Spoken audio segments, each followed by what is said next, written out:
adalah pemberian bantuan kepada individu atau kelompok untuk membantu memecahkan masalahnya dan menggali potensi yang dimilikinya. Dan ini dilakukan secara terus-menerus. Sedangkan konseling adalah bantuan yang diberikan oleh konselor kepada klien atau konseli yang dilakukan secara langsung atau tatap muka guna untuk menyelesaikan permasalahan kehidupannya. Lalu, apa itu bimbingan dan konseling?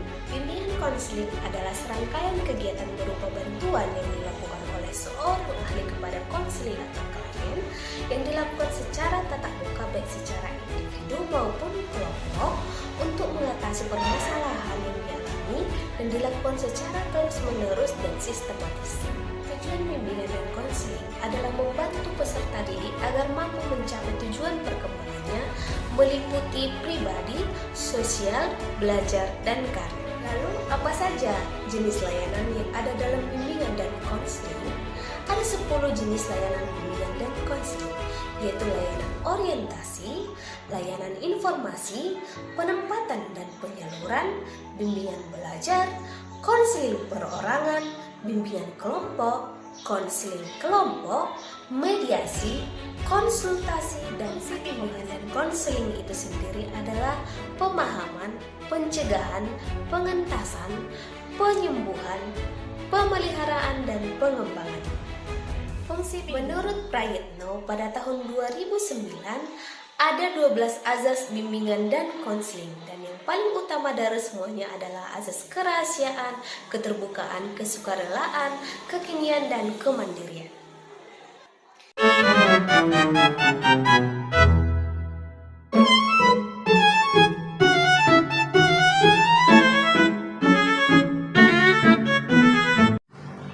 Assalamualaikum. Waalaikumsalam, selamat masuk. Makasih, Bu. Selamat masuk. Silakan duduk. Baik, sebelumnya ada yang bisa saya bantu. Kali ini saya mau sedikit Bu. Baik, sebelum kita mulai melakukan konseling, saya ingin bertanya sebelumnya kalau pernah melakukan konseling, sebelumnya saya tidak pernah. Oke, pernah melakukan konseling, saya akan menjelaskan beberapa asas yang akan kita pakai sama melakukan kali ini.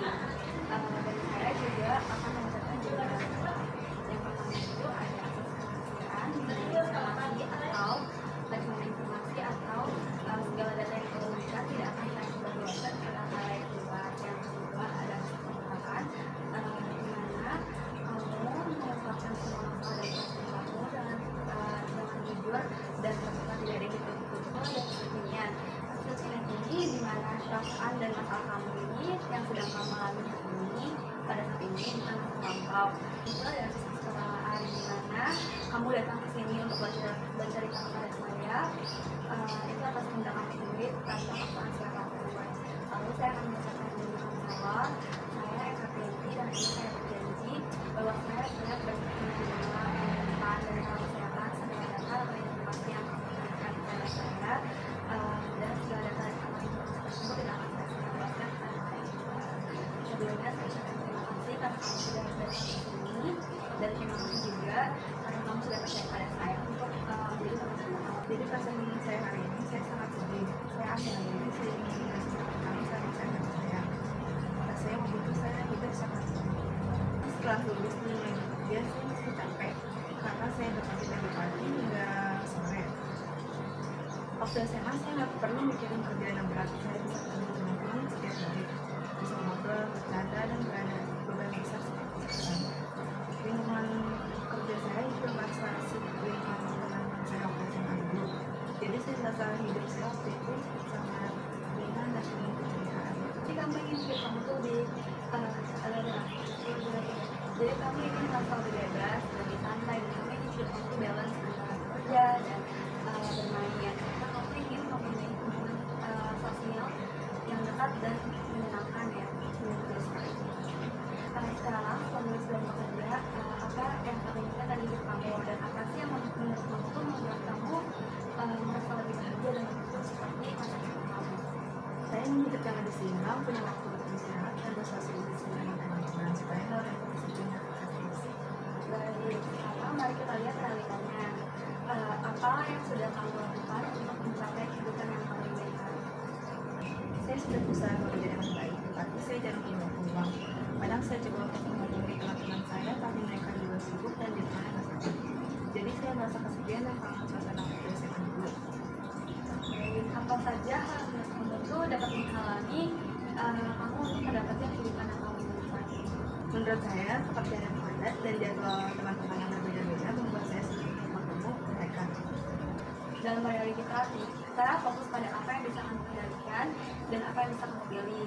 Dari semua itu, apa yang masih bisa kamu kendalikan dan kamu kontrol? Saya pikir saya bisa mengatur waktu saya sendiri lebih baik, misalkan menghubungi teman-teman saya lewat chat atau mengajak mereka ketemu di hari Minggu.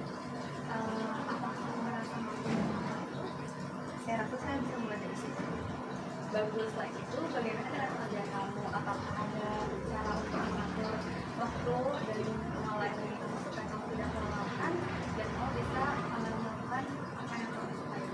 Saya pikir saya bisa coba lebih disiplin mengatur waktu istirahat dan menyisihkan waktu untuk hobi saya, seperti menonton dan mendengarkan musik. Itu langkah yang sangat positif. Jadi apa rencana yang sudah kamu buat untuk minggu ini agar kamu bisa mendapati kehidupan yang kamu inginkan? Saya akan coba menghubungi teman-teman saya lewat chat dan mengajak mereka. Saya akan mencoba menghubungi teman-teman saya lewat chat dan akan mengajak mereka ketemu di hari Minggu ini. Saya juga akan menyisihkan waktu 15 menit setiap hari untuk menjalankan hobi saya, seperti menonton dan mendengarkan musik. Baik, bagaimana kamu bisa memastikan kalau kamu itu bisa menjalankan rencana kamu dengan konsisten? Saya akan membuat pengingat di ponsel dan berusaha untuk mendisiplinkannya. Keren sekali, tidak ada hambatan caranya. Apa yang kamu lakukan untuk mengatasi hambatan tersebut?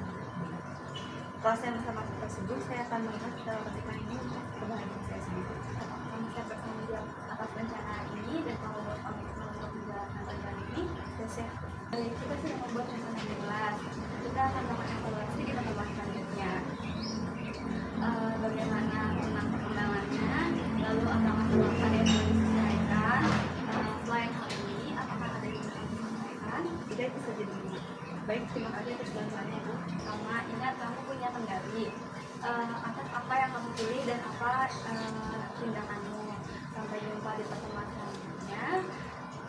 Semoga rencana yang kamu buat berjalan dengan lancar dan kamu bisa konsisten di lainnya.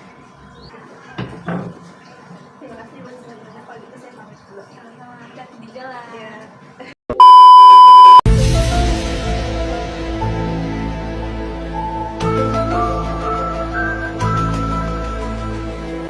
Berani berbuat harus berani bertanggung jawab. Choice teori, pilihan dan tanggung jawab. Salah satu teori dan pendekatan konseling yang punya pandangan menarik menurut gua yaitu pendekatan realita. Kita itu sebenarnya dibekali kebebasan untuk menentukan keputusan serta memenuhi kebutuhan hidup kita. Menurut teori realita, kita itu punya 5 basic needs atau 5 kebutuhan internal. Kebutuhan akan cinta, kekuatan, kebebasan, kesenangan, dan kelangsungan hidup. Namun, bebas memilih bukan berarti kita bebas bertindak ya. Biar kita nggak termasuk orang-orang yang gagal identitas, maka dalam memenuhi kebutuhan, kita harus selalu ingat ada prinsip 3R, reality, right, dan responsibility. Reality, dalam memenuhi kebutuhan jangan sampai mengganggu hak-hak orang lain. Right, merupakan nilai dan patokan norma sebagai pembanding, ya bisa dikatakan sebagai pertimbangan benar dan salahnya sebuah perilaku. Dan responsibility, lo harus bersedia menerima segala bentuk konsekuensi logis dari tindakan lo. Kenapa disebut teori pilihan? Ya karena menitik beratkan pada kemampuan kita untuk memilih dan bertanggung jawab atas pilihan itu, walaupun kita punya kebebasan menentukan keinginan kita.